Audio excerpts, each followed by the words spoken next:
Nesse ano, todos sabem, estaremos comemorando 60 anos da Igreja Evangélica Independente.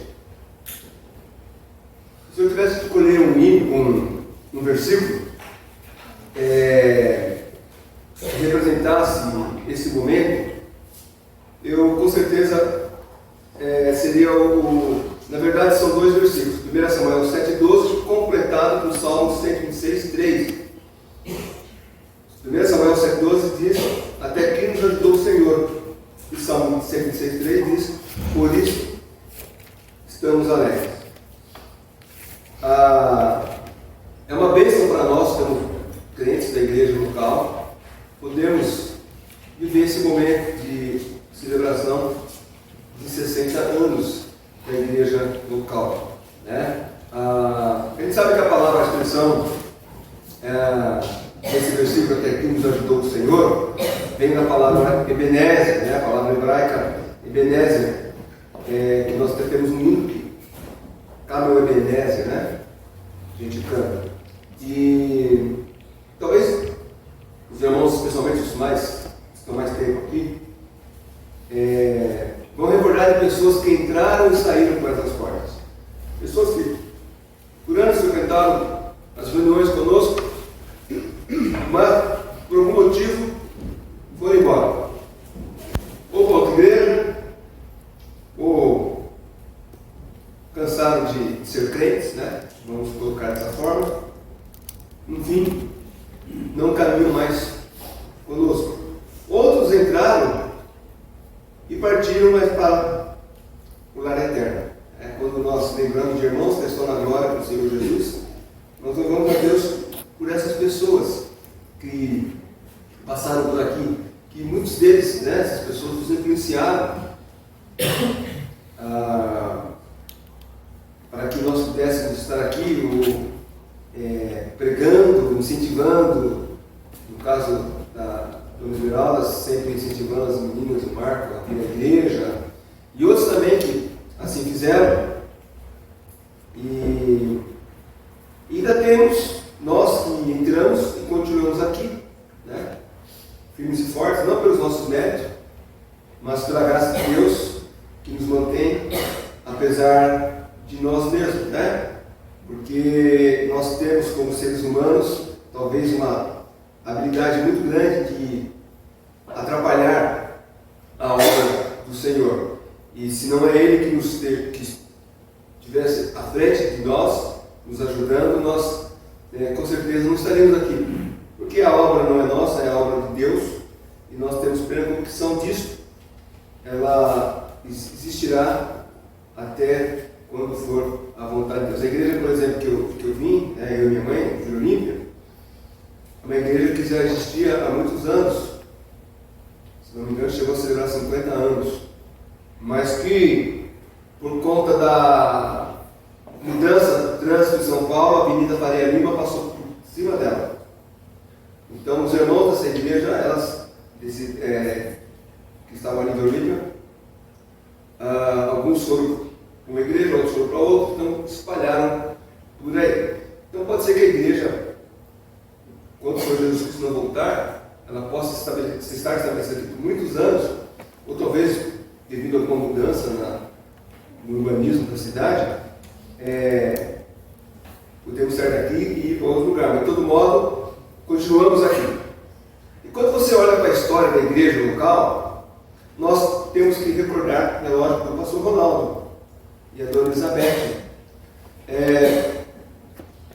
Eles foram, assim como muitos outros irmãos que a gente conheceu, o Sr. Domingos, de São Paulo, o Sr. Donaldo Luiz e outros irmãos que os irmãos também tiveram o privilégio de conhecer, eles, ainda jovens, eles decidiram ser obedientes ao chamado de Deus, deixando os Estados Unidos, embarcando em 1960 no Porto de Santos. Se nós pensarmos em 1960, o Brasil ele era visto lá fora, né? Não havia tanta informação hoje em dia que você vai lá, como é o Brasil, você põe no Google, aparece um monte de imagens, fotos. Mas naquela época a mentalidade das pessoas é que o Brasil era uma terra de índio. Tinha índio. São Paulo tinha índio, Campinas tinha índio, e os índios índios andavam sem roupa. Uma vez quem conheceu o Peter sabe, ele foi casado com a Silvia, e quando ele disse para os pais dele que ele ia casar, e que depois eles iriam para a Austrália para os pais conhecerem ela, a mãe dele falou assim, mas ela vende roupa? Achando que ela estava sem roupa, né? E isso foi em 80 e pouco, 78, 80, por aí. Enfim, para eles foi um grande desafio. Olha, eles vieram de navio na época, né? Já existia aviação, tudo, mas eles vieram de navio. E eu creio que Marcos usou ontem a palavra decano, né? Mas não querendo revelar a idade de ninguém, mas eu creio que os mais velhos, eles vão se lembrar. O Sr. Ronaldo escreveu um artigo quando a igreja fez 20 anos, se não me engano, intitulado A História da Igreja Presbiteriana nos Estados Unidos, e um artigo de 7 páginas, e tem um dos seus subtítulos, que é a história da Igreja Evangélica Independente no Brasil.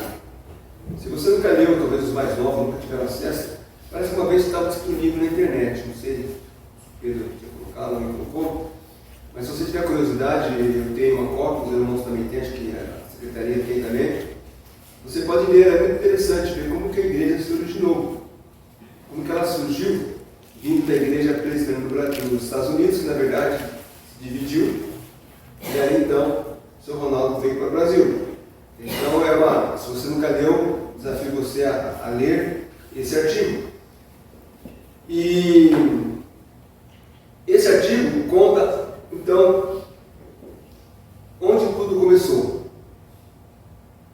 E se nós formos, alguém perguntar para nós, e o vídeo que eu coloquei hoje, não Boa Semana como isso, falando da igreja, uma vez um rapaz perguntou para mim qual que era a melhor igreja, eu falei que é do Senhor Jesus Cristo. E ele queria uma denominação batista, presbiteriana, Assembleia de Deus. As pessoas ficavam imaginando, né, qual poderia ser a melhor igreja. Então, é a igreja de Jesus Cristo. E ela começa, podemos dizer, né, tem a ordem dada no final dos evangelhos, quando o Senhor Jesus Cristo fala isso, quando todo mundo pegou o evangelho. E Atos 1:8, nós vemos o Senhor Jesus Cristo falando, contudo, recebereis poder quando o Espírito descer sobre vós, e sereis minhas testemunhas, tanto em Jerusalém, como em toda a Judéia e Samaria, e até os confins da terra. A ordem dada por Jesus, sereis minhas testemunhas, tanto em Jerusalém, como Judéia, Samaria e os confins da terra. Os primeiros discípulos saíram de Jerusalém, a princípio por causa da perseguição. Lá em Atos 8:4, você tem essa informação. Atos 8, versículo 4. Enquanto isso, os que haviam sido dispersos pregavam a palavra por onde quer que fossem. Então, o Evangelho começou a ser anunciado por toda parte. E no mesmo Atos, capítulo 8, versículo 14, nós lemos: Então os apóstolos de Jerusalém, ouvindo que o povo de Samaria havia acolhido a palavra de Deus, enviaram para lá Pedro e João.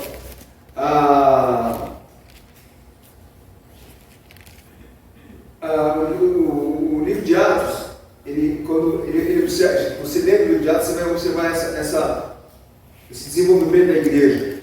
Primeiro Jerusalém até o capítulo 8, Samaria até o capítulo, na minha Bíblia eu marquei a caneta, se não me engano é o capítulo 20, ou capítulo 19, e depois para frente o resto do mundo, né? O mundo gentil. E ali então,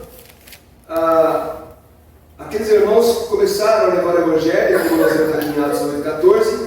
Esse Evangelho chegou a Samaria, e os irmãos de Jerusalém enviaram Pedro e João para que eles pudessem confirmar se realmente o Evangelho havia chegado aos samaritanos. Nós temos que lembrar que os samaritanos não se davam muito bem com o povo de Jerusalém. Lembra o Senhor Jesus Cristo em João 4?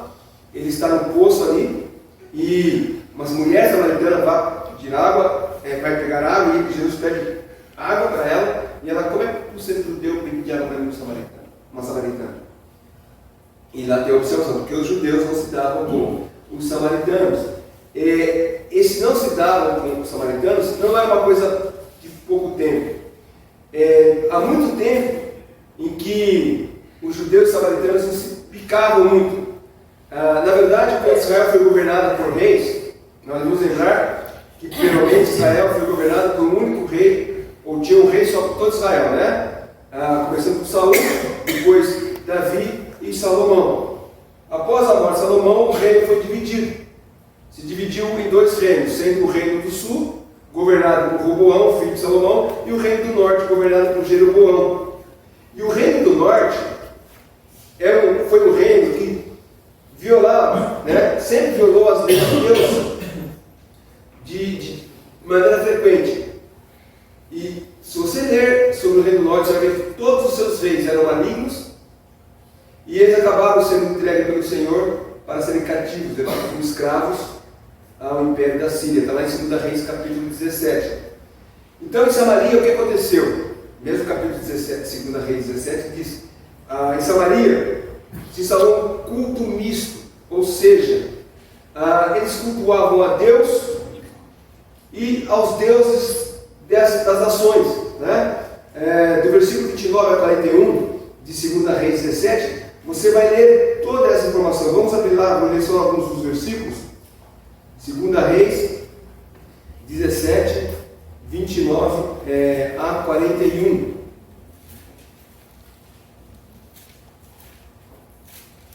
Segunda Reis 17, 29 a 41.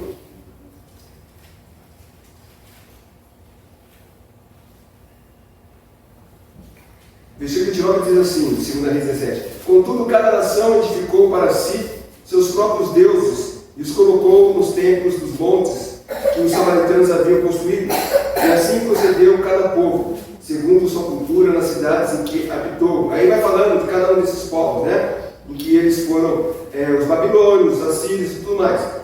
E o versículo 41 diz: Assim essas nações temiam o Senhor, mas ao mesmo tempo idolatravam suas imagens esculpidas. Seus filhos e seus descendentes agem até o dia de hoje, exatamente como fizeram seus pais. Então, os samaritanos se misturaram nas religiões e começaram a cultuar também os deuses dos povos antigos. Então, já existia uma rixa entre o reino do norte e o sul. E aqui podemos assim dizer que a origem dos judeus, né, moradores do reino do sul, de Judá, eles não se davam com os samaritanos, judeus misturados com outros povos que habitavam o reino do norte. E por que eu estou fazendo esse parênteses? Para vermos como o Evangelho ele não tem fronteiras. Quando a igreja de Jerusalém manda João e Pedro ir até Samaria para verificar se de fato o Evangelho chegou até eles, é porque o Evangelho não é exclusivo para o judeu. O Evangelho não é exclusivista. Ele inclui povos de todas as línguas, raças. Pessoas transformadas pelo poder do Evangelho se tornam um só povo. Lá em Efésios 2,14, nós lemos o apóstolo Paulo, ele falando assim. Efésios, eu estou com a Bíblia diferente hoje, ela é grossa, então até achar a página. Efésios 2,14. Portanto, ele é a nossa paz. De ambos os povos, fez um só, e derrubando o muro da separação em seu próprio corpo, desfez toda inimizade, ou seja, anulou a lei dos mandamentos, expressa em ordenanças, para em si mesmo criar dos dois um novo ser humano, realizando assim a paz. Então, Deus une, por meio de Jesus Cristo, todas as pessoas. E o Evangelho, então, assim, ele se espalhou: Judá, Samaria, indo aos confins da terra. África, Europa, Ásia, América do Norte, América do Sul, e foi se espalhando. No Brasil, no dia 10 de março de 1537, numa pequena ilha no Rio de Janeiro, no interior da Baía de Guanabara, conhecida, essa ilha, né, ela é conhecida como Ilha de Villaragnon, e, se não me engano, é uma base naval lá. Ali aconteceu o primeiro culto protestante na história do Brasil e das Américas. Foi organizado por um grupo de pastores missionários franceses. E ali aconteceu então esse culto, celebrando alguns dias depois a ceia E ali estabeleceu-se então o Evangelho no Brasil, que depois foi perseguido pelo padre Anchieta, né? Ele perseguiu os evangelhos. Então, depois desse breve pano de fundo da história, vamos voltar para 1960, quando o pastor Ronaldo Elizabeth chegava no Porto Santos. Né? E eu lembro que uma vez o Ronaldo disse que o seu Domingos foi buscar eles ali. E eles saíram depois de passar por todo o processo, né, para entrar no país. O seu Domingos falou assim, vamos no bar tomar uma champanhe. E o Ronaldo ficou espantado, champanhe? Né? Que era o Guaraná champanhe, né? Que chamava, né? Nem sei se chama ainda. Acho que não pode mais usar o termo champanhe, né? E porque era Guaraná champanhe. E o Ronaldo contando isso, né? Que ele ficou assustado, mas aqui no Brasil os crentes tomam champanhe, né? Era o Guaraná. Então eles passaram 18 meses ali junto com o seu Domingos em Souza, aprendendo a língua, aprendendo a cultura. E o ministério, então, começaram o ministério. Até que em 1963, com a doação desse terreno aqui que nós estamos, deu-se início à construção do templo.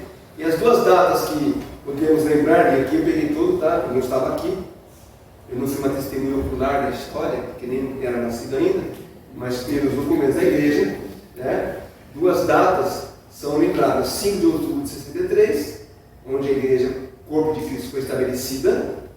Por isso nós celebramos o aniversário da igreja em 5 de outubro de 63. Dia 5 de outubro todo ano celebramos o aniversário. E 19 de dezembro de 64, dia da inauguração do templo. No meio tinha até uma foto do Sr. Ronaldo, né? A inauguração do templo. A parede era verde e tudo mais. E ali então foi inaugurado o templo. E assim então se passaram 60 anos de trabalho, testemunho. E o pastor Ronaldo, então, naquele artigo que eu mencionei, né? Ele teve um artigo dizendo a seguinte frase, e eu gostei dela. Eu acho que nós devemos gravar essa frase nos corações. O futuro desta igreja dependerá da sua dependência, submissão e obediência a Deus e sua santa palavra. O futuro da igreja depende dos homens, não depende de nós. Depende, como o Sr. Ronaldo disse, da submissão e obediência à palavra de Deus. A palavra de Deus e ao próprio Deus. Então a igreja da parábola, assim como outras igrejas, né, em qualquer lugar do mundo, ela é uma igreja local, onde o corpo de Cristo se reúne para a adoração e pregação da palavra de Deus. Nós, como igreja local, estamos inseridos no corpo da igreja universal, não aquela do reino de Deus, mas a igreja invisível, aquela formada por pessoas de todo o mundo, como eu disse no vídeo, até irmãos da Coreia do Norte. Pessoas convertidas de toda a parte do mundo, pessoas que um dia pela fé receberam Cristo como seu Salvador. E como igreja, devemos sempre pautar as nossas decisões nas Escrituras. A palavra de Deus deve ser o nosso norte, deve ser a nossa bússola. Devemos ser orientados pela Bíblia, não por modismos, por movimentos que surgem de tempo em tempo. Nós devemos criar nossas convicções na palavra de Deus. Às vezes aparecem algumas coisas assim, meio estranhas no meio do povo evangélico, e nós temos que parar e pensar, mas espera lá, isso é sadio? Isso é bíblico? O que Deus tem a dizer a respeito deste assunto? E com tudo isso em mente, o que eu quero ao longo de... Eu contei pelo menos 10 domingos que eu vou pregar, né? Tem uns domingos Santiago prega, depois tem um mês com 5 domingos que os jovens estão pregando, mas eu quero ao longo das mensagens, das semanas em que eu estarei pregando, que antecede o aniversário da igreja, levar a igreja à reflexão do que realmente é uma igreja. Né? O que é uma igreja? Quando as pessoas perguntam para você, o que é a igreja? Qual que é a nossa resposta? Né? Mark Dever é um pastor americano, junto com um outro pastor chamado Paul Alexander. Ele escreveu um livro intitulado Deliberadamente Igreja. Mark Dever também escreveu um outro livro chamado As 9 Marcas da Igreja. Uma igreja saudável. Muita coisa nós vamos falar em cima desse livro. Eu tive o privilégio de assisti-lo falando 2015, 2016, por aí, lá em São José dos Campos, né? Com a Fiel. E ele usa esse termo deliberadamente igreja. E por que ele usa a palavra deliberadamente? Porque deliberadamente significa de maneira proposital, em que há intenção, de modo intencional ou propositalmente. Ou seja, nós somos igreja com intenção de sermos igreja, voltada para a palavra de Deus. Devemos ser igreja que tem como propósito não apenas levantar a bandeira do Evangelho, mas mantê-la de pé. Continuar anunciando o Evangelho. Ainda mais em tempos, talvez poderia dizer tempos sombrios, né? Tempos difíceis, em que até mesmo supostos pastores evangélicos, eles têm tentado, eu usei aqui a expressão moto-niveladora, porque todo dia passam na porta de casa, né, a reta escavadeira e a moto-niveladora. E quando eu estava estudando, estavam passando lá, eu pensei nisso. Muitos líderes evangélicos têm tentado, como uma moto-niveladora teológica, alargar o caminho que o próprio Senhor Jesus disse que é estreito. Mateus 7,14. Ou seja, não precisa ser tão radical assim. Não, o Evangelho ele é inclusivo. Nós vamos falar um pouquinho a respeito disso daqui a pouco. Não precisa ser fechado, você não precisa ser tão bitolado. Você pode expandir. E nessa tentativa de expandir, e é lógico, muitas coisas nós fazemos. Tem igreja, por exemplo, que proíbe o crente de ver televisão, o crente de jogar futebol, de fazer uma outra atividade esportiva. E ele tem que ser sábio para saber o que é correto e o que não é correto. Não tem pecado algum ver televisão, mas tem certos programas que nós devíamos banir de nossas vidas. Sexta-feira, estava aberto no dos canais, aí passou lá Hudson Taylor, os cowboy gay, desenho animado. Falei, não, Zé, não é possível isso. Aí coloquei para ver a abertura, os dois cowboyzinhos lá, com um lencinho no pescocinho, cor de rosinha, dando bitoquinha, acordando na cama, desenho animado. Então, você que criança, não fala assim, porque vai lá assistir um desenho na TV, você pode ver o casal gay, né? Cowboy gay, né?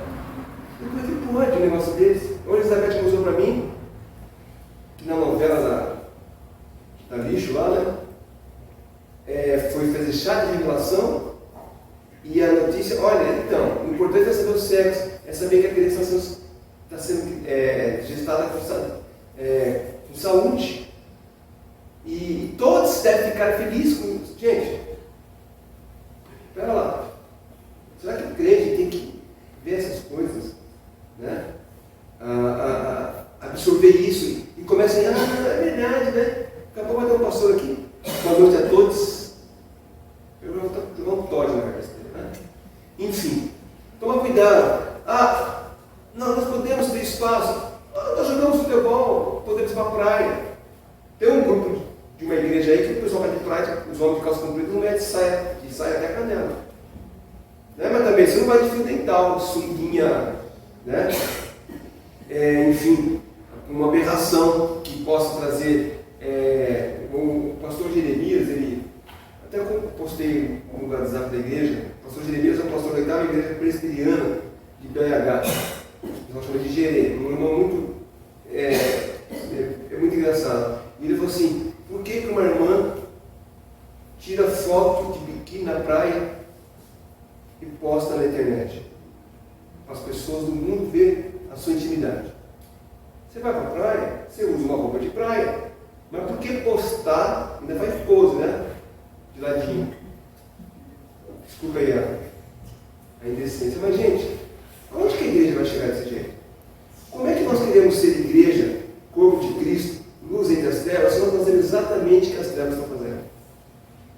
A teologia, como por exemplo a teologia de libertação, que surgiu nos anos 70, acho que surgiu até antes, né? Mas no Brasil, como você pelo menos tive acesso a ela, no início dos anos 70, que é o evangelho social, o desejo de ajudar os pobres e oprimidos.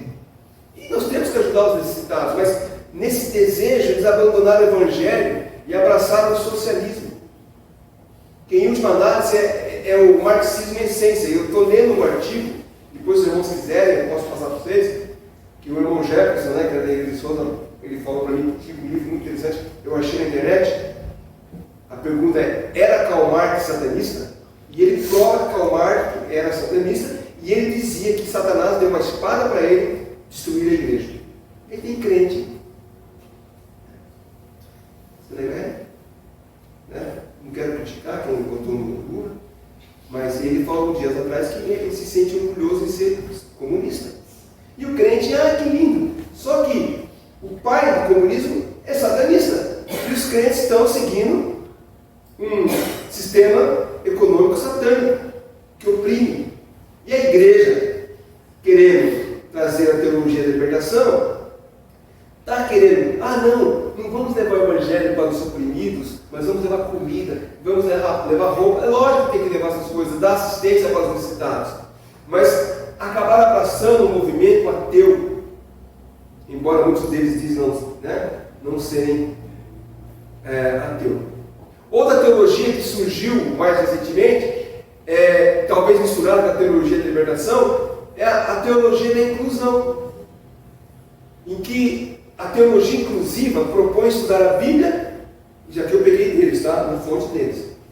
Qual que é a proposta da teologia inclusiva? E muitas igrejas, até denominacional, adotaram a teologia inclusiva.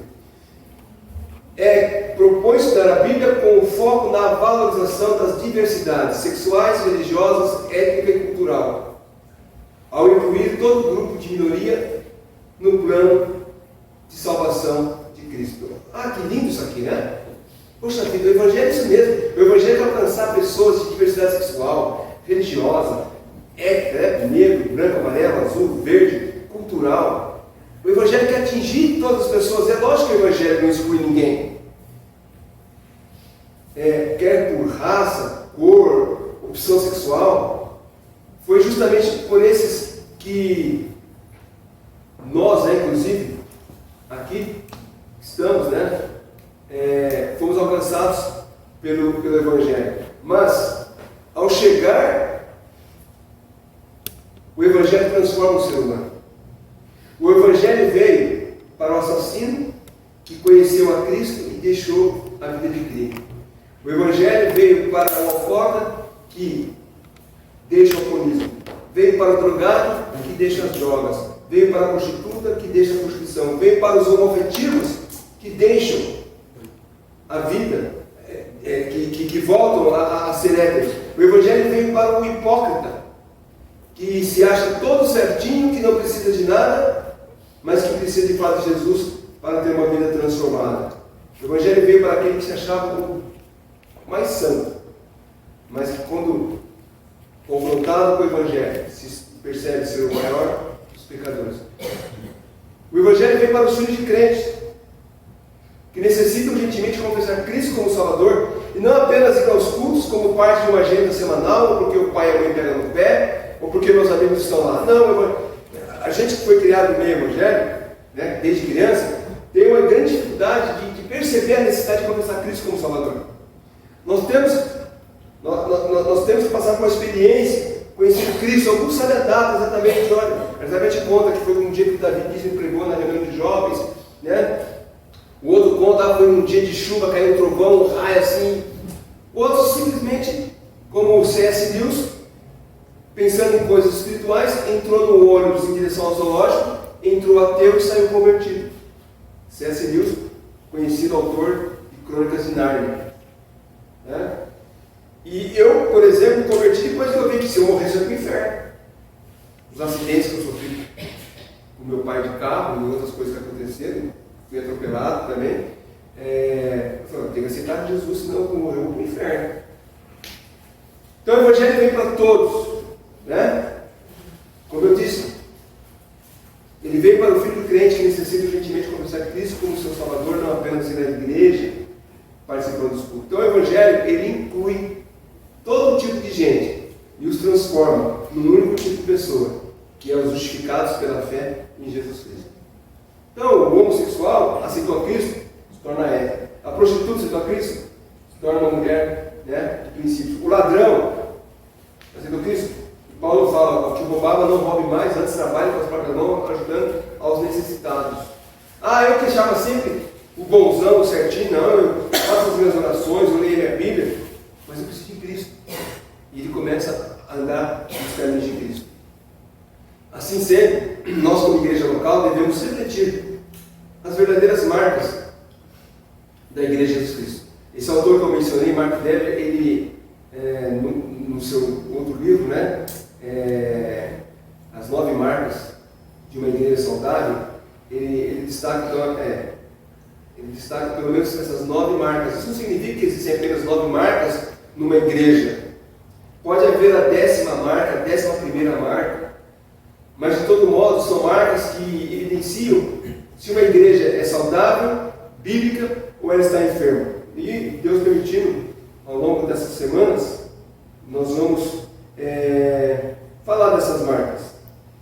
E de antemão eu quero destacar na tela algumas delas. A primeira é a pregação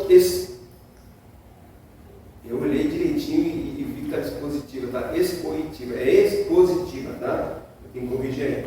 Pregação expositiva. Nós vamos ver o que significa isso na próxima mensagem.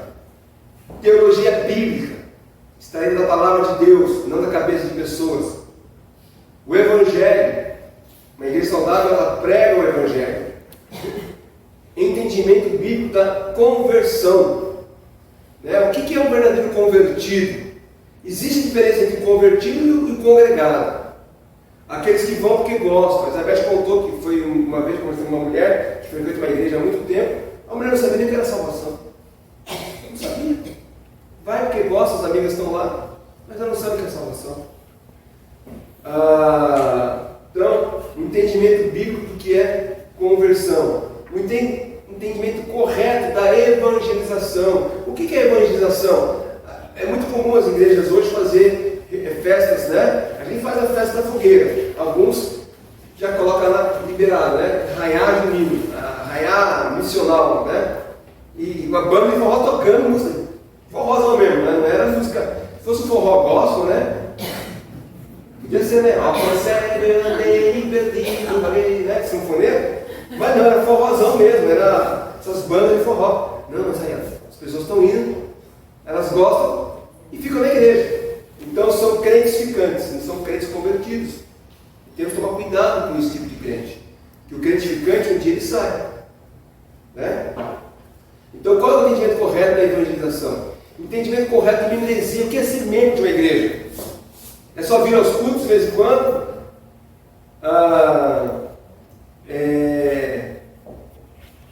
Ou é realmente estar comprometido com o corpo de Cristo? Disciplina na igreja. Uma das coisas que mais tem faltado em nossos dias é justamente a disciplina na igreja. O irmão Marco Branconato, ele postou esses dias um livro que fala de disciplina na igreja. Eu tenho esse livro do autor chamado Baxter, de 1600 e pouco. Esse livro ali e que trata muito a respeito hoje em dia. O crente não pode ser disciplinado, porque se ele for disciplinado, ele pula para outra igreja. Não, então, para não sair de nós, não deixa ele aqui mesmo, do jeito que ele está. Né? Afinal de contas, a igreja é um corpo, então tem os braços, as mãos, os pés. Esse crente é um pé chulezento, né? Fede, mas deixa ele aqui. Não vamos lavar o pé dele, não. Então, o que é ser? Como é que nós podemos desenvolver a disciplina na igreja? Não é fácil. Discipulado e crescimento. Como é que nós, como igreja, queremos ver os membros recém-convertidos crescer na fé, viver uma vida convicta da palavra de Deus e, por fim, liderança bíblica? Como é que ela funciona? Como é que uma liderança bíblica funciona? Então, durante essas semanas, para celebrar 60 anos da igreja, era para sair no emblema da igreja aqui, é o 0, tá? Mas é que eu não consegui destacar ele, porque é o 0, mas 60 anos, tá? Marcas de uma igreja. E, como eu falei, nós poderíamos linkar aqui outras marcas. Você pode estar pensando, em missões. Não entra na marca da igreja? Entra. E adoração? Ou uma outra atividade? estamos acostumados a ver na igreja. Oração. Né? Uma igreja saudável, uma igreja que ora, é também. Elas, de uma certa forma, estão inseridas numa dessas marcas que eu mencionei. Então, qual que é o meu objetivo? É levar a cada um de nós, como crentes, aqui, desde o irmão mais idoso, que é minha mãe, né? Até o mais jovem crente convertido. Levar a cada um de nós a refletir e até nos cobrar se de fato estamos sendo uma igreja saudável ou estamos sendo uma igreja enferma. Se estamos levando a missão de igreja a sério ou estamos apenas tendo como um passatempo dominical. Então, o início da igreja, quando ela começou, a sua expansão, né, como nós lemos em Atos 8, a partir de Atos 1, a igreja, os crentes saíram pelas regiões da Judéia e Samaria, e isso aconteceu por causa da perseguição. E Deus então foi levantando homens como Filipe, Barnabé, Paulo, Pedro, homens que romperam as barreiras culturais, homens que levaram o Evangelho, levando a anunciar a todos os povos. E esse Evangelho chegou até nós. E o que é que nós temos feito com ele? Nós guardamos para nós mesmos? Eu já sou crente, aceitei Jesus, o outro que vá para o inferno. Ou nós realmente queremos continuar a missão de igreja, espalhando a semente santa para todos os lugares? Então, que você possa estar vindo todos os domingos, você possa estar presente aqui, para que nós juntos possamos nos aprofundar nas Escrituras e descobrirmos essas marcas e avançarmos com o Evangelho. 60 anos, como diz o cântico, é bênção do Senhor. Né? Vai poder ser 50, 30, mas pensa quantas coisas aconteceram. Eu não vivi esse tempo aqui, nem sei se a família do Marcos, que está mais tempo aqui no Taquaral, mas dizem que aqui o Taquaral era o Itatinga de ontem. Tinha uma casa muito famosa, a Casa Paraguai, que era uma casa de prostituição. E uma igreja, não sei em que ano foi que isso aconteceu. Uma vez eu tentei pesquisar na internet e não achei, né, a história do Taquaral. Mas, imagine uma igreja sendo plantada no Itatinga e permanecer durante 60 anos, fiel à palavra de Deus. Eu nem sei onde que era a Casa Paraguai, se era para cá, para lá, mas era na região do Taquaral. Né? Alguém sabe o sentido da informação, não que frequentava, tá? Deixa bem claro. Que alguém vai, eu sei, não vou falar que eu não vou comprometer. Não, todo mundo sabe onde é Itatinga. Você vai para o aeroporto, você vê o bairro do lado lá. Mas se alguém descobrir onde que era, qual era o bairro, qual era a rua do Taquaral, fiquei pensando esses dias, imagina, o Evangelho chegou num lugar de trevas, né? Foi anunciado, almas foram convertidas, e nós devemos louvar a Deus por isso. E nesses 60 anos, nós possamos reafirmar o compromisso de continuar, como o Sr. Ronaldo falou, sendo obedientes a Deus e a sua palavra. Amém?